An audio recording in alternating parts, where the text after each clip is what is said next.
7-ാം അധ്യായം അതിൻ്റെ 4 തൊട്ട് 8 വരെയുള്ള വാക്യങ്ങളാണ് ഇന്ന് നമ്മൾ പഠനത്തിന് വിധേയമാക്കുന്നത്. ഈ വാക്യങ്ങൾ ഞാൻ വായിക്കുന്നു. മുദ്രയേറ്റവരുടെ എണ്ണം ഞാൻ കേട്ടു. ഇസ്രായേൽ മക്കളുടെ സകല ഗോത്രത്തിലും നിന്നും മുദ്രയേറ്റവർ 144,000 പേർ, എന്ന് വെച്ചാൽ 1,44,000 പേർ.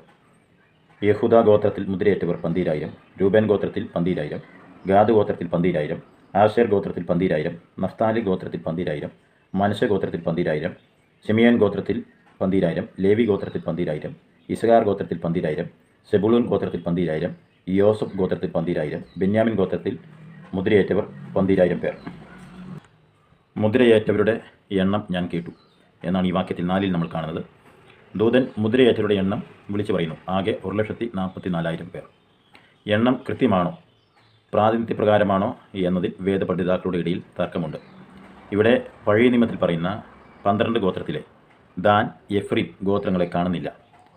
ഇതിനു കാരണം ദൈവത്തെ മറന്ന് വിഗ്രഹ ആരാധനയിലേക്ക് ഈ ഗോത്രത്തിലുള്ളവർ തിരിഞ്ഞതുകൊണ്ടാണ്. ന്യായാധിപന്മാർ 18:18, 19:30, 1 രാജാക്കന്മാർ 12:25-30 വരെയുള്ള വാക്യങ്ങൾ, ഹോശേയ 4:17. യൊരോബെയാം 2 കാളക്കുട്ടികളെ ഉണ്ടാക്കി. അതിലൊന്ന് ദാൻ ഗോത്രക്കാർ താമസിക്കുന്ന ദാനിലും രണ്ടാമത്തത് എഫ്രീം ഗോത്രക്കാർ താമസിക്കുന്ന ബെഥേലിലും സ്ഥാപിച്ചു. 1 രാജാക്കന്മാർ 12-ാം അധ്യായത്തിൽ നമ്മൾ കാണുന്നു. തുടർന്ന് ഈ ഗോത്രത്തിൽപ്പെട്ട ആളുകൾ പൂർണ്ണ വിഗ്രഹ ആരാധികളായി മാറി. ആവർത്തനം 29:16 തൊട്ട് 21 വരെയുള്ള വാക്യങ്ങൾ. ഈ വാക്യങ്ങൾ നമ്മൾ പഠിക്കുമ്പോൾ വിഗ്രഹത്തെ സേവിക്കുന്ന യാതൊരു പുരുഷനും സ്ത്രീയും കുലവും ഗോത്രവും നിങ്ങളിലുണ്ടാകരുത്.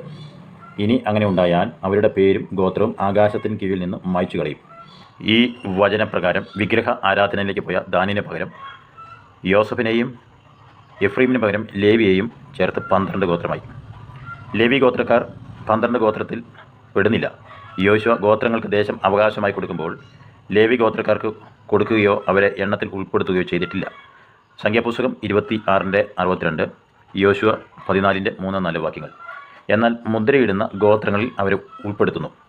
ഈ മുദ്രയിട്ടപ്പെട്ട യഹൂദന്മാർ രാജ്യത്തിൻ്റെ സുവിശേഷം പ്രസംഗിക്കുകയും തൽഫലമായി എല്ലാ ജാതിയിൽ നിന്നും എണ്ണമറ്റ ജാതികൾ രക്ഷിക്കപ്പെടും. അവരാണ് അടുത്ത ഗണ്ണിയിൽ പറയുന്ന എണ്ണിക്കൂടാത്ത പുരുഷാരം, അതായത് വെളിപ്പാട് 7:9 തൊട്ട് 17 വരെയുള്ള വാക്യങ്ങൾ.